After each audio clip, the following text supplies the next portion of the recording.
Hi, this is Neil from Funeral Care Spain again. I've just literally come off the phone off a Zoom call actually from the lawyers that I've been talking to about the Iberian situation. Okay, so again, my apologies for not doing any videos for the last week or so, but purely because no new information means there's no point sullying the waters. There's no point putting stuff out there just for the sake of it. So I'm trying to keep the videos I do worth it. And in terms of people that are backtracking and going back through things that I've said, I'm trying to make things easier. So the more content I put, the more difficult it is to find the information. So I'm trying to make sure that I do things that are easy to find and easy to watch and not too time consuming to find. So if you are watching this on a video, on a YouTube, I suggest you follow me. And then when I next post a video, you'll see that I've done it and you can obviously catch up. In terms of the situation,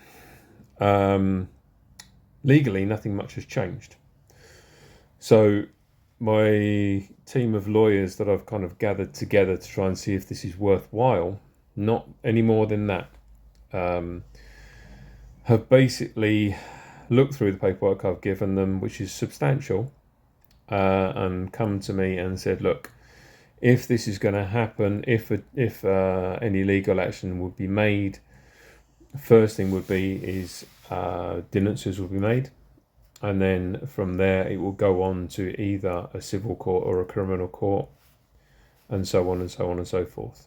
So my first request in this video is anyone that has actually made the denuncia, whether it's to the National Police, the Guardia Civil, or whatever it's going to be, could you please send me a copy?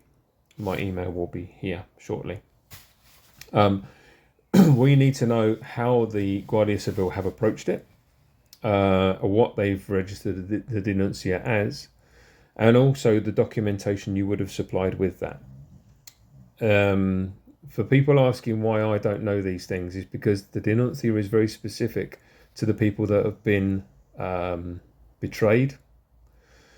I'm not one of those people. I can't make a denuncia on behalf of other people without having permissions and whatever.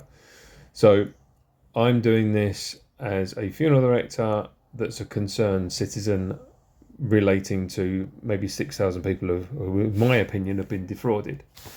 So I am not in a position to go and make a denuncia. A lawyer could, providing they were representing someone that had been, but I'm not that person. So this is why I'm asking for the information. Anyone that has made a denuncia, whether it be in Costa del Sol or Almeria or Alicante or whatever it's going to be, please could you send me a scanned copy? So first of all, I know what the denuncia, how the denuncia was made by the authorities, how it was perceived in terms of whether it was civil or whether it was criminal, and also the documentation you supplied along with that. I believe that several people have made denuncias, and I'll be anxious to see a couple of copies if that's possible. If it goes from here, it will probably go to the Juzgado Mercantil, which is basically the court responsible for this kind of thing. It has been described to me as possibly the slowest court in Spain. And if you're aware of any legal action in Spain, then you will know slow court in Spain is not a good thing. So even if this hit the ground running, I think you'll be looking at a minimum of 3 to 5 years for this to go to court. I'm just telling you the truth. I'm just telling you what I know. But again, I did ask the team, and they actually didn't want to give a time on it because it's almost impossible. How long is a piece of string? But I am making you aware that if you are sitting there thinking that this is going to blow over in a couple of days, you do need to make a backup plan. You do need to think about your interim situation, because you may not see a result in this. Whether that means that your time on this earth may not be more than 5 years, or whether that means that there may not be a result, full stop. You can perceive that as you will. So anyone that's got a copy of the denuncia, please send it to me. My email will be here. Again, if you are struggling, if you are concerned, whatever it's going to be, and you want to talk to someone about the situation you're in, feel free to contact me. My contact details are on this video as well. I have managed to negotiate a national rate with funeral directors, which means that if you are in desperate need of a cremation service or a funeral service, wherever you are in Spain, I will be able to do that for a very small amount in comparison to what you paid to Iberian. So I can help. I will not be taking any money off anyone, but I am there to help people. So if you need a cremation, someone's in palliative care and you're panicking, I can tell you how much it's going to cost you, and I can guarantee that will be done across the whole of Spain. So wherever you are, I can help. Apart from that, there's not much to report really. We need this information to be able to move forward. Once we know how things have been dealt with, I can report back to you. If anything else changes, I will again report back to you. But please, in the meantime, make sure you have some sort of organisation in terms of if you are of a certain age, if you are in some sort of health condition, please do not guarantee. I'm not going to guarantee you that anything's going to come of this Iberian thing in a matter of years. It's not going to be that quick.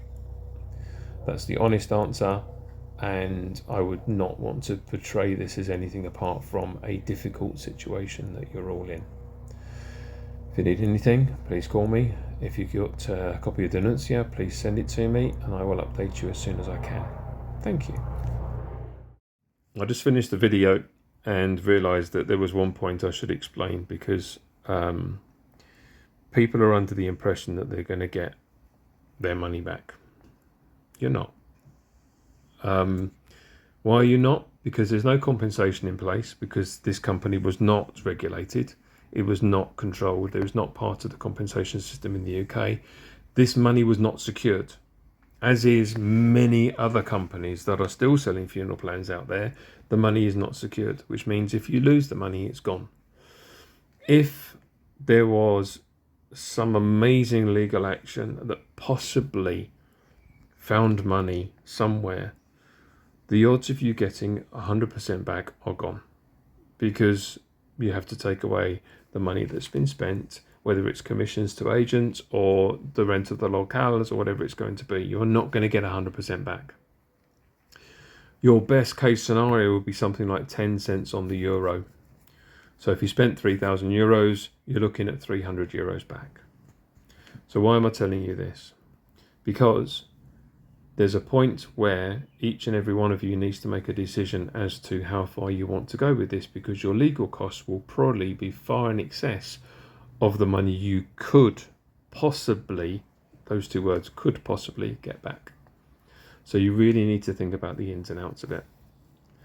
I completely understand that everyone wants this company to pay and the individuals to pay, whether it be in custodial time or whether it be financially or whatever it's going to be.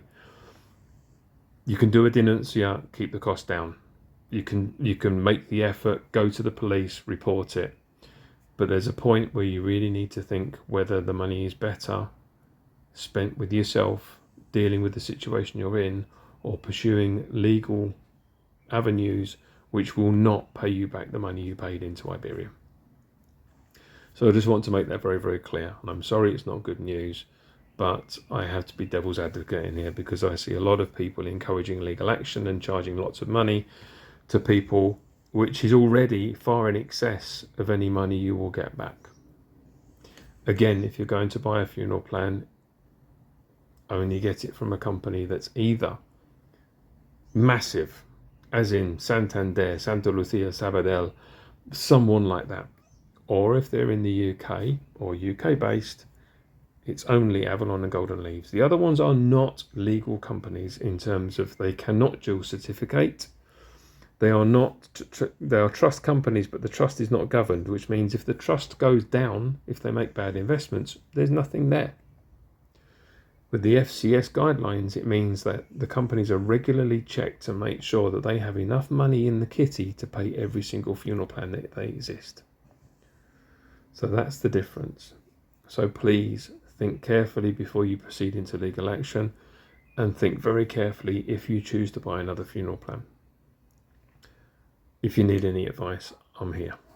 Thank you.